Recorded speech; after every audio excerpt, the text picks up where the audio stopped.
Following is a sponsored program paid for by First Alliance Credit Union.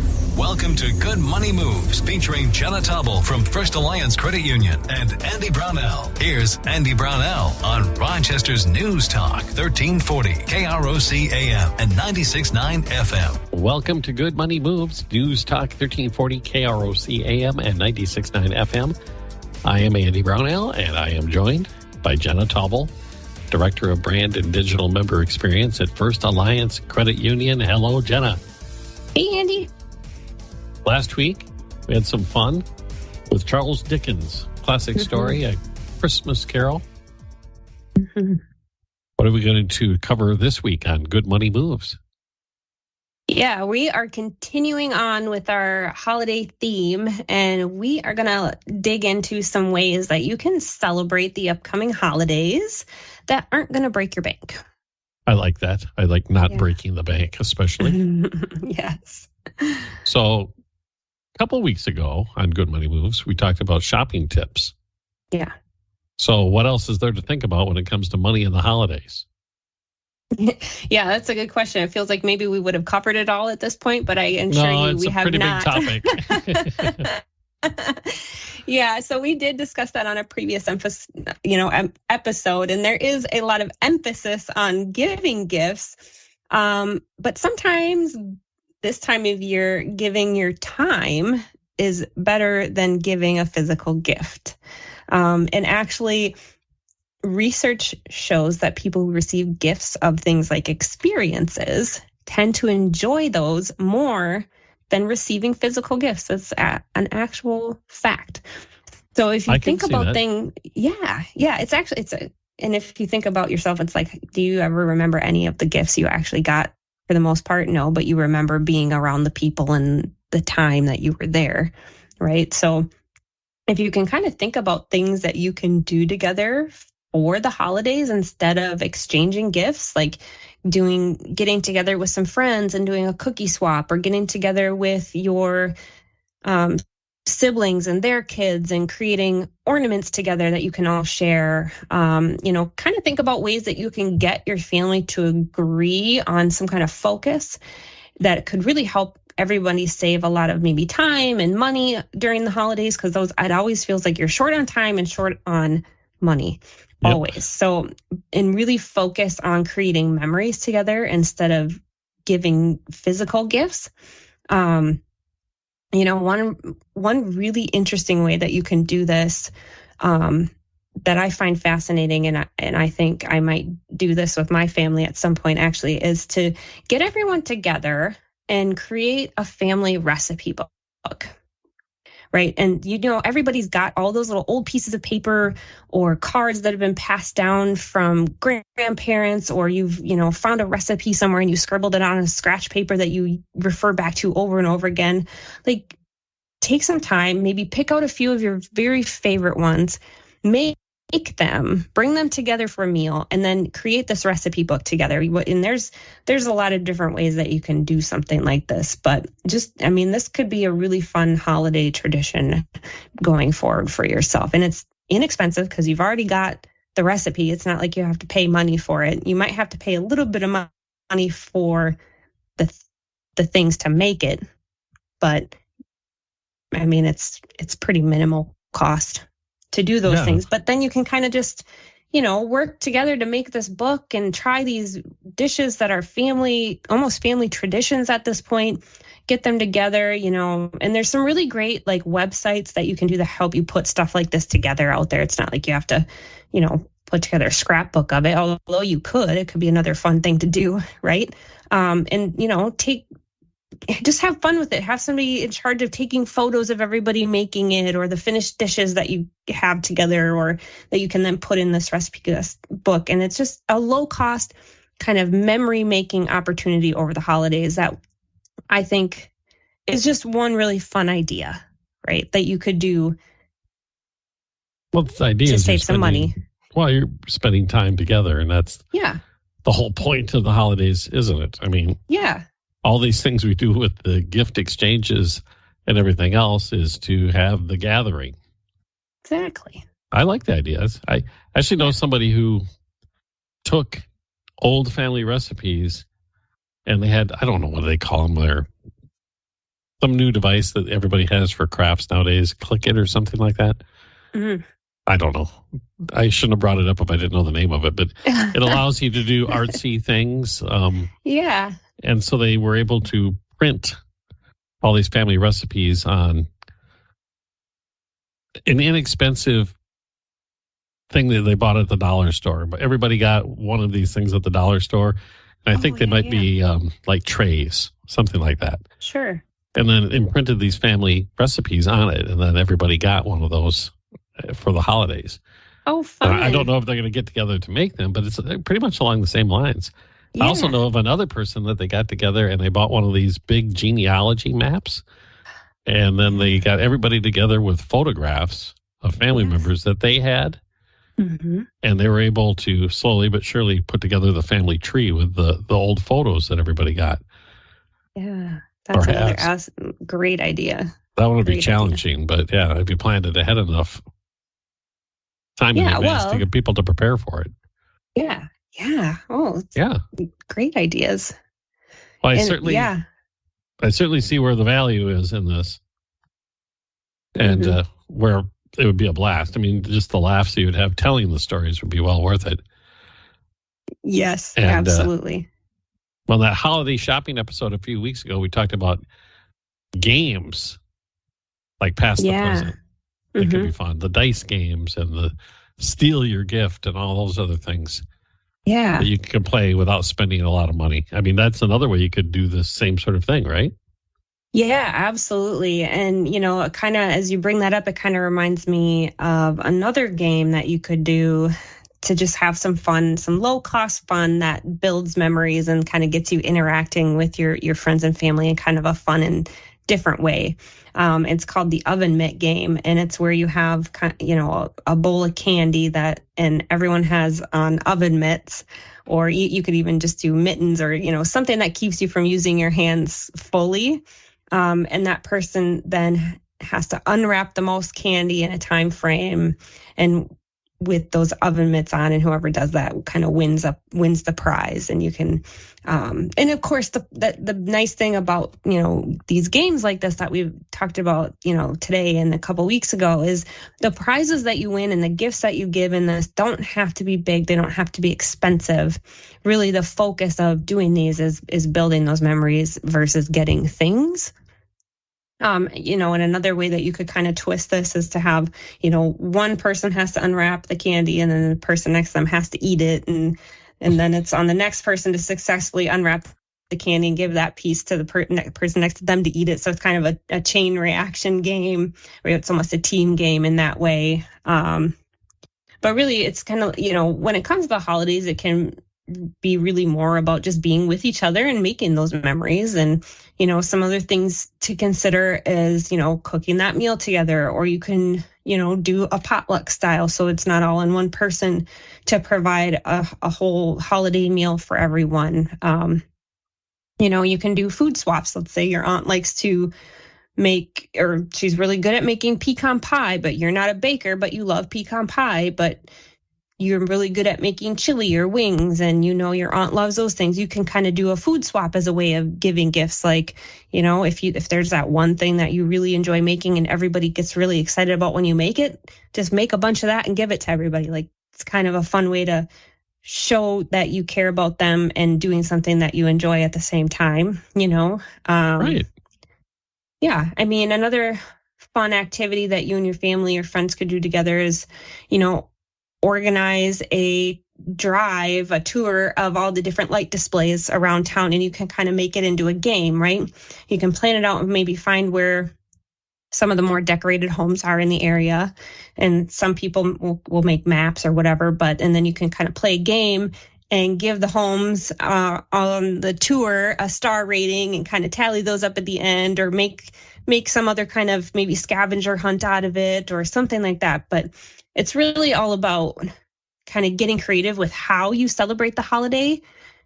And if you spend a little time kind of turning things that you maybe already do into a game and invite new friends and family to join in it with you, you can kind of start to create these new holiday traditions together that are that don't cost you a lot of money, but really do build those memories together. Oh, yeah.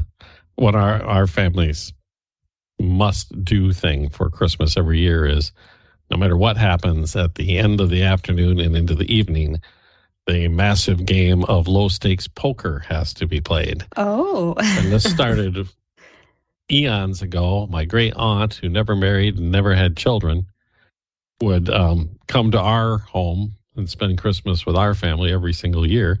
And she would bring over her big suitcase home gambling kit with all the roulette wheel and oh my goodness, craps, and she would teach all the children how to gamble. That was what Aunt Val brought us for Christmas, and she would give each of us a sock that had 100 pennies in it, and that would be so $1 worth of pennies would be her gift to us, and we would spend hours and hours just gambling. And so that's morphed into the end of the day low stakes poker match, which always ends up with great stories about the past and new memories too, because you get together and the jokes fly and people say silly things, and the next thing you know, you have memories for the next year to laugh about. Yeah, that reminds me of when I was younger. We had a family member who would always bring bingo for the kids to play, and then you would win just like little white elephant type gifts if you got bingo. And it was there's a lot of really creative and fun ways to just kind of build traditions in the family, and for all ages too, right? I mean, yep. You can focus some things on the kids, and you can focus some things on the adults, or a blend of those things. Just it's all about getting creative. All right, and having fun at the same time. We do have to take our break, Jrnna. Already that time. We'll come back in just a few moments with more of Good Money Moves on News Talk 1340, KROC AM, and 96.9 FM. Good Money Moves continues in moments with Andy Brownell and Jrnna Taubel from First Alliance Credit Union. This is News Talk 1340, KROC AM, and 96.9 FM. Make the season with Andy Brownell and Jrnna Taubel from First Alliance Credit Union on Rochester's News Talk 1340, KROC AM, and 96.9 FM. Good Money Moves continues. Another holiday-themed program today. Jrnna Taubel with First Alliance Credit Union is with us, and I think we're kind of hammered the point home during the previous segment that it's not the gifts and the presents that you really remember from the holiday. It's the people you were with and the memories that you create by getting together and sharing the memories of the past and the previous good times. That's the whole point of it, isn't it? Yeah, exactly. It is. Gifts are fun to buy and they're fun to exchange. And it's always great to see somebody's face light up when you get them the perfect gift. But there are definitely a lot of other ways that you can celebrate the holiday season together, right? And a really good way to do that we haven't talked much about yet is giving back to the community. It's an important thing to do, right? And, other things you can kind of do is see, if there's kind of some volunteer activity going on around the holidays that you and your friends or family can participate in. Maybe check out the local food shelf. Is there any help that they need preparing meals? Is there a community dinner going on somewhere that you can help out with? Another thing you can do is things like visiting local assisted living and facilities. And obviously, depending on policies these days, it's hard to kind of know what some of those are, right. But you can spend time kind of visiting with the residents there. A lot of times those people don't necessarily have a family close by or family that comes and is able to visit them during the holidays. And so having somebody come in and just stop by to chat or play a card game can really make all the difference for them. Definitely call around and see what their current policies are. But most of those places have some kind of volunteer coordinator that can help. There's all kinds of nonprofits here in our area that need volunteers all of the time, or need supplies for things or funding in some way. And so you can, donate a little money or donate your time to different charities is a really great holiday tradition to start for yourself. And it's almost more of a gift to yourself, because doing those things is extremely rewarding, not only for yourself and for the people who are on the receiving end of that. And as we were talking about last week on Good Money Moves, everything you described is very un-Scrooge-like. Un-Scrooge-like, yeah. Very opposite. Absolutely. Yes. Yes. Yeah, don't be Scrooge. Well, we've been talking about some great ways, alternative and unique ways to celebrate the holidays. But you also pointed out that, the gift giving is a big part of it as well. So if we're trying to get through the holidays on a modest budget, or what can we do then? And still yes. I don't want to, let's not leave that out of the conversation. Like I mentioned in our previous kind of holiday episode, you still have to start by setting that dollar limit on gifts, right? And kind of know what your limits are and be okay with them. And if things are really tight, you can still find ways to have fun with gift exchanges, right? You just have to get creative, right? And I mentioned in the episode a couple of weeks ago about, giving white elephant gifts or there's a thrift store shopping challenge that you can take on as a family to see, if you can find some cool stuff at the thrift store and save some money that way. But some other things that you can do is maybe something like challenge everyone who is in your gift exchange they can only buy 3 items, and it has to be from the dollar store, and that's it. So you can, see what you can create with those 3 items, really make it a fun challenge. And then kind of when that gift exchange happens, everyone picks a name from their hat, and the creation or the basket of things you found at the dollar store goes to that person. Or you can kind of do it in reverse and have someone in mind that you have to shop for and try to pick out things that they would like or want that you find there. And again, this is just a fun way to not spend tons and tons of money on gifts. This is how you create the white elephant gift as well. Right, for next year. Yes.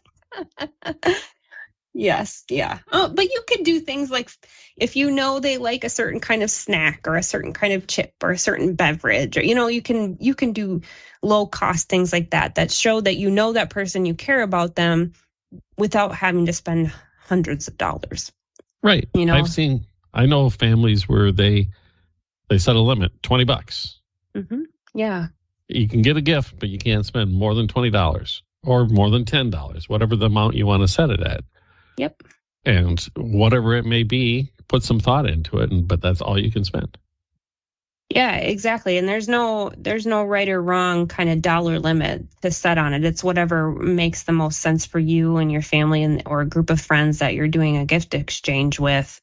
Another thing that you can do is give what are called whole family presents, right? So it's just a basket of goodies to an entire family, mom, dad, and kids. So it's kind of family-based activities or gifts that everyone in the family can enjoy, or that they can enjoy together, like board games or, snacks or a movie or, stuff like that, that it can bring them together as a family and do something fun after the fact as well. So there, again, it's all about being creative, but before you can get creative, you have to know what your budget is. So I'm going to go back to that. Really, when it comes to gift giving, knowing your budget and sticking to that dollar limit is what's going to be really important. And then prioritizing the people on your list based on that particular spending amount is really how you can still give good gifts on a small budget.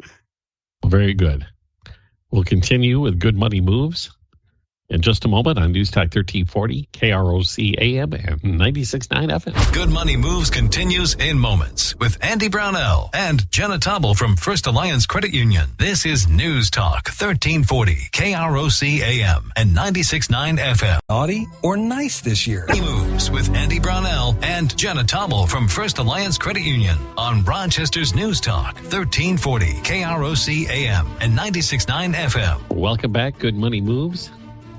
Talking about a frugal holiday, ideas for having a frugal but meaningful holiday. Yeah. And we've talked about Christmas, but what about the next one? A week later, New Year's. Yeah. I know. I It's not a big deal in our household, but I know a lot of people go all out for New Year's Eve and New Year's Day, or one or the other. Yes. Yeah.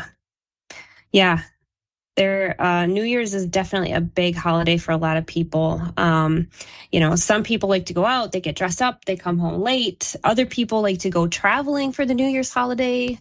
But if that's not something that you can afford to do or maybe even want to do, but you still want to celebrate, there's definitely some great options for celebrating at home in a more kind of low-key, cost-effective way with your loved ones or your friends. You can do things like make New Year's Eve a game night and invite some people over and play some party games and have some fun foods that everybody maybe pitches in on. This is a really fun idea to kind of prep yourself for your New Year's resolutions, but you can have a goal setting party on New Year's Eve, right? So you kind of make the whole evening centered around these goals. And so you have your friends come over with their goal planners and discuss your resolutions and kind of start planning your goals and your finances for the next year together. You can take time to even create things like vision boards where you bring over magazines or head over to the dollar store and get some cheap poster board and glue sticks and kind of do this all over snacks and, whatever you choose to indulge in over the holiday.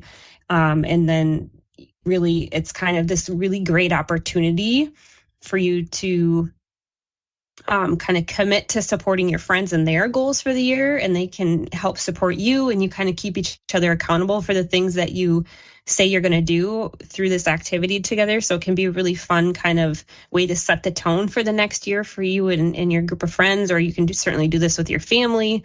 Kids need to learn how to set goals too. This can be a fun activity you do to pass the night with your kids. And what kid doesn't love a good arts and crafts project like a vision board, right? So or you can, completely scratch the goal part of it and just make it an arts and crafts night, right? And bring over all kinds of fun items that you can do and kind of create whatever project it is you want to work on. Just lots of ways that you can kind of have fun with it. Again, the limit is really your creativity level with what you can do. I think another fun thing you can do is look for like the gingerbread house kits that were super popular over Christmas, and now the store's trying to get rid of them all, so they're on sale. Go buy a bunch of those and just spend time putting those together because they were cheap now to buy. And another thing I've heard of is setting up treasure hunts in your house, where the host maybe has some random things hidden throughout the house and you have to go on this treasure hunt and whoever finds the thing gets to keep it, kind of thing. There's just so many different ways that you can celebrate the New Year's holiday as well without breaking the bank and still have a really fun time. And you just have to get creative and, again, who knows, you may create a new tradition for your friends and family. All right. Fantastic information as always, Jrnna. Yeah. And as always, I bet there's a lot more information available, and you probably know where to find it. So I'll leave that up to you. Yes, as always, you can visit our website, firstalliancecu.com. Get subscribed to our blog. We release new financial tips and advice out there every week. You can also go back and listen to past episodes of this show at firstalliancecu.com/podcast or on krocnews.com. You can also subscribe to Good Money Moves on Apple, Google, and Spotify podcasts. And if you love our show, please leave us a review on your favorite podcast platform. Of course, if you have any financial topics that you would like us to cover on Good Money Moves, you can send me an email at marketing@firstalliancecu.com. And last but not least, I strongly encourage you to reach out to our team at First Alliance Credit Union so they can help you start making good money moves today. You can even ask them what they do on New Year's Eve. Yes. Go to bed early. Yeah. Okay. Well, of course, First Alliance Credit Union is federally insured by NCUA and an equal housing lender. Jrnna Taubel, until next week, thank you so much. This is